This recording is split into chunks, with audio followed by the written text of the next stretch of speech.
Well, hi everyone. I'm KOIN 6 Senior Meteorologist Kelley Bayern coming back with another outdoor forecast. I love to get outside and hit the trails every weekend, and our weather is just turning into beautiful conditions for just that. So take a look here at this weekend's outdoor forecast. We are shifting back into a very warm pattern. I see temperatures in the 80s, the 90s, and the triple digits this weekend. So a great weekend to hit the trails. We'll keep it very dry too across the state. So take a peek out at the coastline this weekend. We'll start to back off those clouds as we get to Saturday. Decreasing clouds, and then Sunday, I think that's your sunniest day out there. I have seen forecasts showing breezy conditions, good kite flying weather, but a beautiful drier weekend for the coastline, mainly in the 60s. Now here in the Willamette Valley, we'll warm up. Sunday looks to be the hottest day in the upper 80s. So if you're around town, somewhere in the valley, maybe wine tasting, it will be a little toasty by Sunday, but beautiful sunshine. Don't forget that sunscreen. Now central and northeastern Oregon, lots of heat. Out towards Pendleton, we could be closer to the mid 90s by Sunday, and Saturday back somewhere in the lower to mid 80s for the Dalles and down through central Oregon too. So grab the sunscreen. Also, please be careful in this terrain here.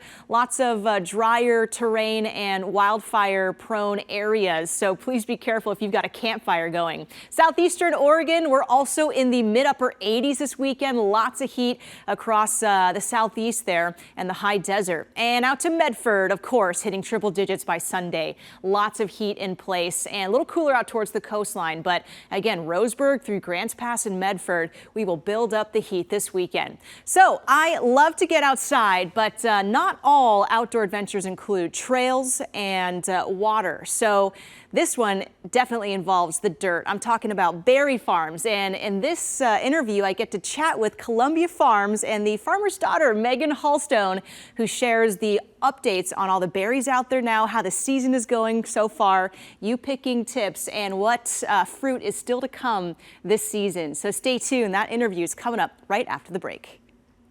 Well, welcome back, everyone, and I've got a special guest joining me today. We've got Megan Hallstone of Columbia Farms, one of the best farms out on Sauvie Island. I was there earlier in the season picking some strawberries, so I'm here to pick your brain on everything about berries, how the farm is going, your background too. So let's get into it. You told me you are the farmer's daughter, and I think that is just so awesome and so cute to have grown up on this farm. So tell me about Columbia Farms and when it all started. Yeah, my parents started growing crops on Sauvie Island in the 80s. And in 1997 is when they started with their first acre of strawberries. Prior to that, they had done caneberries, and that usually means raspberries or anything that is trained in the cane shape. They had grown berries like that for processing, and that means you go out with a machine and they are picked with a large piece of equipment. So they didn't really start tiptoeing into a U-pick model until 1997. My mom started that with just 1 acre of strawberries, and then from there slowly expanded into, we now have 5 different types of red raspberries. We have 2 types of golden raspberries. We have 4 types of strawberries, 3 types of blackberries, so many marionberries, boysenberries, blueberries, just a variety of berries. And it's nice that we get to utilize my dad's knowledge, having grown for a processor for many, many years. And now we are strictly U-pick, which has been a lot of fun. Yeah, I think it's such a cool thing, to go out there as a local and just get your hands dirty and head out there with the families. I was out maybe 3 weekends ago, sometime in the early parts of June, and it was on a really hot day. So we were like, let's get out there really early. I think we got out around like 10 or so. So it was starting to build up heat. The day was going to get to like the 90s, but it was still so much fun to see the number of families and kiddos out there loving to pick berries. It's such a fun family activity, and just having so much variety. It's not just a couple weeks in June when strawberries are here, but you have berries that continue into July and then other fruit as well, right? Yes, and it's so fun seeing kids out there. I think Too frequently, we don't know about seasons because the grocery store has berries year round now. And we truly get to experience the season of berry picking out here on Sauvie Island at Columbia Farms. And it's so great to see the kids come up with their berry stained faces and they're having a great time. We encourage all of our customers to sample while they are picking because we want everyone to love the berries that they bring home with them. So sampling is great for the kids. I also love it's such a great way for kids to learn how their food is grown. They learn the hard work of harvesting their own produce because that is a lot of physical labor. They also learn how it's grown. It's also great to get that energy out. Like it's a great daytime activity for the kids. Yeah, I just can't wait until I become a mom and can take my kiddos out there. So hopefully that's in the near future. But so wonderful. And I'm always curious about the actual operations of maintaining a big farm like that. So can you get into some of the background of Columbia Farms, like when, again, you guys started and how the planting went? Was there a ton of development time? Like how long was it until you actually got these berries to start growing so prolifically and then for people to get out there? Yeah, for strawberries, we plant them a year prior, and we also crop rotate to keep our soil healthy, which is why our strawberry fields move around all the time. We always have our little pop-up container sheds located in a parking lot with our berry fields, with our strawberry fields. The crop rotation is so important for keeping away pests naturally. It's better for the soil and it also allows the strawberry plants to grow really prolifically. The behind the scenes stuff involves a lot of box folding. We fold a lot of boxes getting ready for the season. We also managing the fields. My dad makes sure everything is mowed appropriately. He makes sure everything is tilled. We have a giant crew of people who helps us maintain the soil health. We also outsource a lot of stuff. We have a pest consultant that comes out and sets little traps in our fields. Wow. There's a lot of moving parts, and my parents and I, we each kind of take on a different role. And it's been a really great way to work together, but also a great way to divide and conquer all of the moving parts that comes with a large farm. Yeah, that's incredible. Just so much effort. And, this has just been part of your family. It's been your job to be on this farm too and help out and be the farmer's daughter. How big is your family? Do you have a lot of helping hands? My family, with growing up here on the farm, it's me and my sister. My sister lives in Colorado now, so she is not here on the farm. And then I currently live on the farm here on the property with my husband, and we have 3 boys, and they are 1-year-old, 5, and 7. Oh, that's so fun. They're really good at eating the berries. Okay. Yeah, what a fun place to be and grow up. Sauvie Island is just so beautiful. It's, 20 minutes from Portland. I'm in Southeast Portland, so I don't mind the drive out there and just kind of transitioning from city to industrial area and then beautiful farms. It's just such a gem of a place in the area. It's so unique and special. I think there's a stat out there that Sauvie Island actually sees more tourists than Crater Lake. And like the amount of people coming over that Sauvie Island Bridge every summer and in the fall for pumpkins is pretty incredible. And there's just so many things to do out here. There's so many cool farms. We really pride ourselves on being a you-pick berry destination, but there are so many. Every single farm offers something different out here, and that has been incredible to witness because I also feel like the local economy here on Sauvie Island has really grown in the last 10 years. Yeah. I could name several other farms that, do specialize in something that is, great for kids, great for families, very seasonal. Like you've got the corn mazes or just a big farm area to picnic, to go grab a bite to eat. Everything is local. And yeah, it's just such a great spot to have so close to the city. I'm curious with your berries, how much are you selling to like local restaurants? Are there, people coming out to share these berries with, people coming into their restaurants in Portland? I know of one place, Stella's Kitchen. She comes out and she picks her own berries to have in her restaurant. But the only place that we pick berries and then send them to is going to be Zupan's Markets. Oh, cool.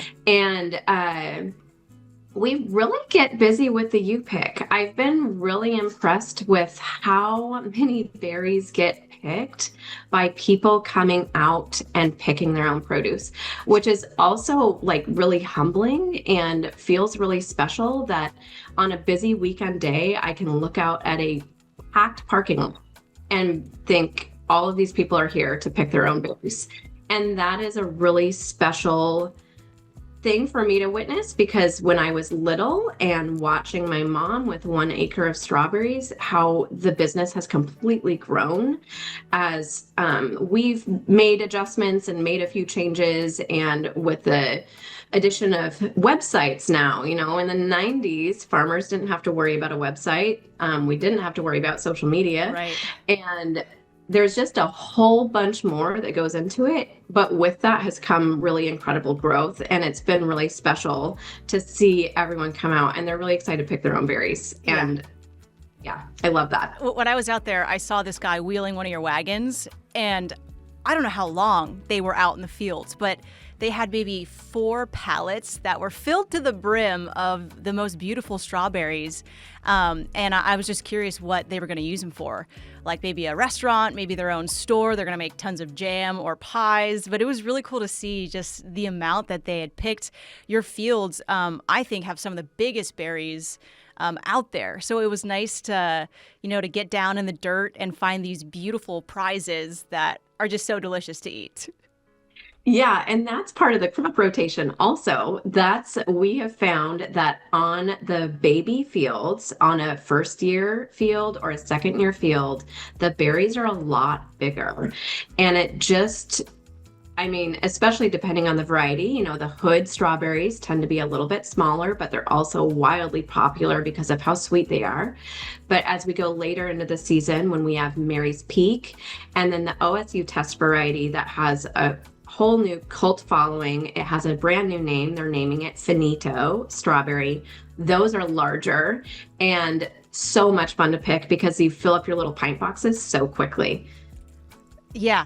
The varieties were really cool. I think we were picking Mary's Peaks. Those were the pretty big ones. But yeah, I saw the OSU test variety. And what is the name of them now? Finito. And it was named after Chad Finn, was the berry breeder who invented them. And he was a pretty prolific berry breeder. He passed unexpectedly in 2019. And when he passed, we had planted just a handful of rows, maybe like 3 or 5 rows of this test berry. And it was so good. Yeah. It was so, so good. But then it kind of got lost in the paperwork because hiring a berry breeder is such a specialized role. Yeah. That it took the USDA a long time to fill that role. And now Janine was just hired in 2024 in the fall, and she made bringing that exact strawberry to market, she made that a top priority. And I'm so appreciative because for years, we've been saying this strawberry is a really good strawberry. It holds up well when the weather is kind of not the greatest in the spring, because if it's too hot and dry or if it's too wet in the spring, the strawberries do not like it, except for the Finito strawberry. Seems to do fine. A durable berry. So yeah, as of this year, now strawberry growers can purchase that plant to plant in their own berry productions. Yeah, that's incredible. Well, we're going to take a quick break, but when we get back, we'll talk about tips for picking and maybe how to use them in certain recipes. We'll be right back. And welcome back. I'm here with Megan Hallstone, who is the operations manager and the farmer's daughter on Columbia Farms on Sauvie Island, the U-Pick farm that's got berries and all sorts of things. And Megan, I wanted to ask you if you had any tips for picking berries. You'd gone over the number of varieties that you guys have. You got the Mary's Peak, that new test variety, and the hoods. But what are the best ways to use these berries once they're picked? I always recommend with strawberries, you should have a plan for them within the next 24 hours. The berries we're growing on our farm are bred for flavor, not shelf life. So they're going to have really high sugar contents, and that's why they taste so good. But that's also why they're going to start disintegrating shortly after you pick them. So I have a lot of people that freeze them and then they'll use them for smoothies later in the year, or they're going to go home and turn them into jam. When I freeze berries, especially strawberries, I wash them first and I cut off the stems, and then I lay them flat on a towel to kind of dry them off. Then I throw them on a cookie sheet, put them in the freezer, and then once they're frozen, I take them off the cookie sheet into a Ziploc bag, and then I put that in the freezer. That way it's not going to freeze as like one giant brick of berries. Got to keep them separated. It's always fun when I go U-Pick. I just know I've got an hour's worth of processing time afterwards. I got to take care of these berries and make sure they're stored correctly, or all that time picking was wasted. So that's an important step with picking. Something I also noticed was my friend and I, when we went to your farm, we tried to go past some of those rows that were right there at the start of getting into the fields. We were like, oh, people are probably picking this area. And I think a good tip is, keep going back, keep going further down the rows, and you will find the most gigantic berries. We thought we'd gone far enough, but then we just kept finding more and bigger berries the further back we went. So I would just say beeline straight to the back of the field. Yeah, and that's what I do. When I go out, I try to do a crop check twice a week where I check and see where all the good berries are on our fields. And then I always update our Instagram page. I always go to the back of the fields. That's where I go when I want to pick berries. I'm going to go way to the back because I know people sometimes aren't willing to walk that far. But yeah, that's my number one tip is to, when you enter a berry field, get ready for a hike, because you're going to keep walking to at least halfway down a row before you start picking. I also recommend you taste everything. Every single berry you come to, you want to taste it and make sure you like it before you start picking it, because it would be awful for you to go home and realize suddenly, wow, I really don't like black caps. Yeah. So make sure you're tasting everything before you pick it. And I also encourage everyone to overfill their pint boxes. Okay. We don't weigh anything on our farm. We charge per pint, even if it's an overflowing pint. So if your pint box is overflowing, it's still counted as one pint. And that's how you're really going to save money and get more for your dollar, is if you are overfilling your pint boxes, your flats, or your half flats. I want to see a heaping pile of berries. Love to hear that. I'm all about getting the most bang for your buck, especially if you're going to work hard and get in the dirt and get dirty. What do you like to make the most out of strawberries? Out of strawberries? Strawberry season is usually pretty hard for me to make anything, but every year I find time to make strawberry milk, and I use the Smitten Kitchen recipe. Okay. And it's going to sound crazy, but there's buttermilk in it, so you're drinking buttermilk, but I am telling you, it is so good and worth the 5 minutes of effort. So I try to make strawberry milk every year. I also, this year I pre-smashed and pre-measured strawberries so I can make jam in the winter time when I have more time. Yeah, that makes sense. And these berries hold up so well in the freezer if you don't eat them all fresh, right, from the farm once you get home. Yeah. I made, have you made shrubs before? I have not made shrubs, but we have a neighbor who makes shrubs using our strawberries, and we actually sell those in our market. It was so good. I just found a recipe online, mashed up a bunch of your berries, added some vinegar, and let it sit. And it makes like the most beautiful syrup for, seltzer water and a nice like mocktail or cocktail. And it was such a cool way to use the berries. And the strawberry flavor is amazing. I think I'm going to do that every single year with berries now. That's awesome. The strawberries, the flavor of an Oregon grown strawberry, there's nothing that compares to it. There's just nothing else. I mean, the grocery store strawberries do not taste the same as a warm from the sun, right out in the field Oregon strawberry. And if you haven't had one yet, like, you just don't know. You know, when people move over to Oregon from other states and they pick a strawberry for the first time, it's kind of mind-blowing. It's so good. I think you're right. The warm, like, the texture is just different and better, you know? And it's red all the way through. You'll never go back to a store-bought case unless it's maybe the winter and you have to. But okay, a few more questions for you. What else is coming next for the farm? I guess, what are the berries that might be coming after strawberries? And then do you guys have any fall crops or fall events that you're planning for and getting excited for? So berries coming up now. We have raspberries right now, red raspberries and golden raspberries. We also have black caps. This is a great week for black caps. We also have marionberries starting on Friday. Oregonians get very excited for their marionberries, so we are very excited to open our marionberry field just in time for the weekend. We should have boysenberries sometime next week, and then we're going to continue with our blueberries and blackberries until probably the end of July, maybe beginning of August. Every Wednesday night, I also have a twilight picking event where we are open late on Wednesdays. And it is just probably my favorite thing that we do, where Wednesday nights, if people don't want to come on a weekend when it's maybe a little bit more crowded, they can come after work on a Wednesday, bring a picnic dinner and picnic under the gazebo, and then you get to pick during sunset on the farm.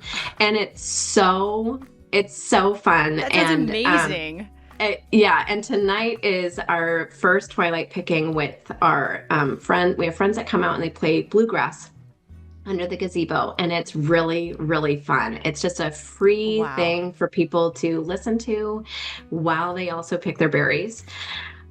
For fall, we no longer grow pumpkins.